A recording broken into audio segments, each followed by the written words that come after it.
Hi world, it's Wednesday the 3rd of February 2020. I'm having a look at the horoscope of Joe Biden, the current President of the United States of America. Joe Biden was born on the 20th of November 1942. He was born approximately 8:30 a.m. in Scranton in Pennsylvania. This makes Joe Biden a Scorpio with the moon at 0 degrees of Taurus and Sagittarius rising, Sagittarius on the ascendant. The nature of his chart is such.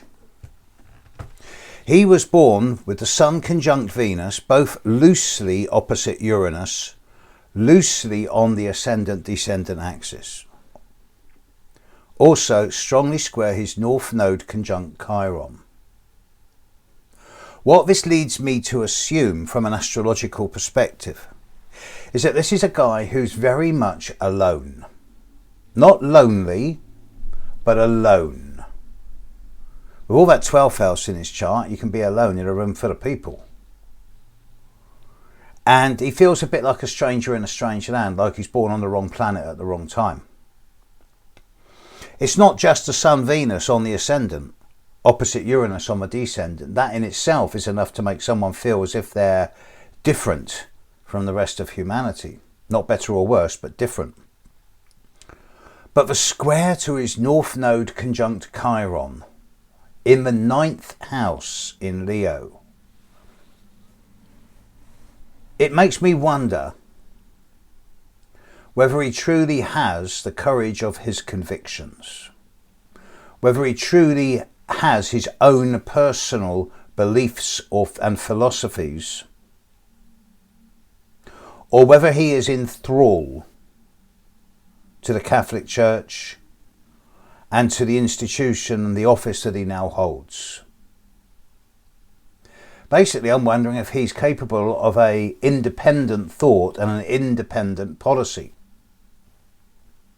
There are many who would suggest that after the last incumbent, to have a president in office who is steady, stable, middle of the road is probably a good thing. But you can have too much of a good thing. I don't set out to criticise or bury him. Neither do I set out to praise him. I set out to do my best to give an honest and detached, impersonal perspective on his horoscope. But I note that the only oppositions in Biden's chart are from the Sun, Venus to Uranus, and Ceres on the IC opposite his midheaven. And if he were a lot younger and he were a client, I'd be talking to him big time about the relationship he did or did not have with mummy and the amount of nurturing he received when young. And there are very few squares in his chart apart from Sun, Venus, Ascendant, Uranus, all square to Chiron and the North Node in the 9th house. So this is not a guy who's really had to struggle over the course of his life. There's lots of nice trines. I mean, he has Jupiter trine the Sun, Jupiter trine Venus. So he's always been not so much lucky as fortunate. With Pluto trine the Ascendant, he's got the stamina. And with Saturn sextiling his Pluto and weakly opposite the Ascendant, he does have the benefit of longevity. He's going to be around a few years. With Neptune sextile his Ascendant in the 10th house, he has the ability to be all things to all people. He can play the world. The world is his own personal Hollywood or Disneyland. At this time, we have to pay attention to the large scale, the outer planetary transits, because over the coming 2 or 3 years, Pluto in the sky is going to sextile his Sun, sextile his Venus. It's currently opposing his Jupiter. His faith is coming into question, as are his beliefs and philosophies, and now he has to walk his talk. He just can't put out vague nuances. He's got to be able to actually believe what he says. And I question whether he does actually believe anything he thinks for himself without questioning higher authorities' version of the truth. I wonder if he's a little bit too religious or enthralled to the Catholic Church. Nevertheless, There is nothing nasty in his chart. There's nothing untoward. There's nothing crooked, despotic, tyrannical. He does have a few soft spots. With Pluto set to making lovely aspects to his chart over the coming few years, it seems as if he's going to be able to carry through much of what he wants to do without too much fuss and bother. With Neptune not really touching his chart over the coming couple of years, there's no sign of weakness or gullibility or escapism.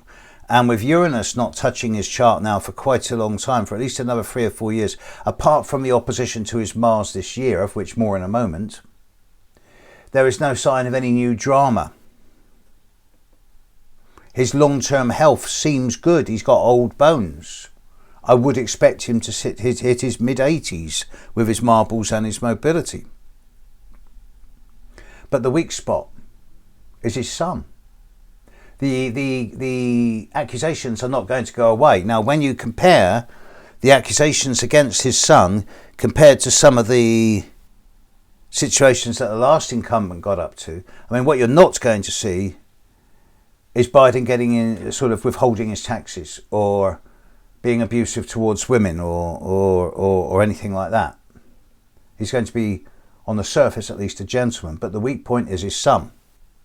His 5th house of creative output, procreativity, hence children, starts in Aries, ruled by Mars. Uranus opposite his Mars all of this year through to February, March of next year. So I suggest that the issues around his Sun are not going to go away. They're going to stick in the background like 2 bits of sandpaper going up against each other.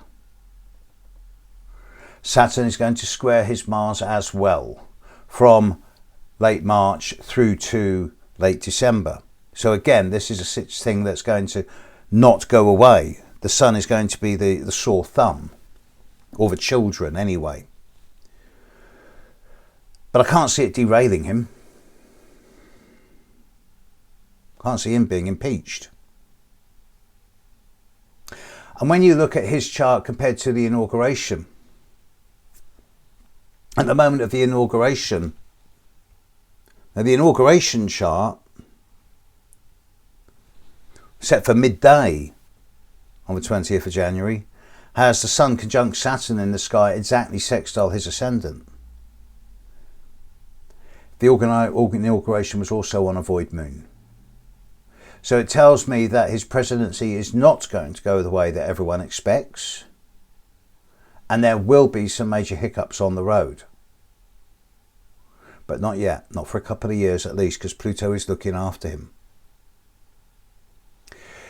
Regarding the actual moment he took the oath, which is not the inauguration was at midday. He became president at midday, according to constitutional experts, but he took the oath at 11:48 a.m, putting Pluto exactly on the midheaven, or less than one degree away from being on the midheaven.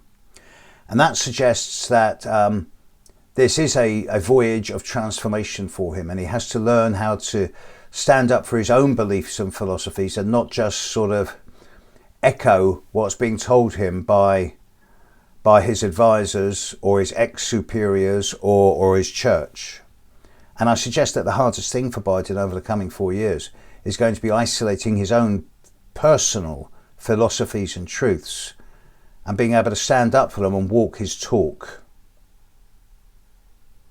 Having said that, he's a safe pair of hands.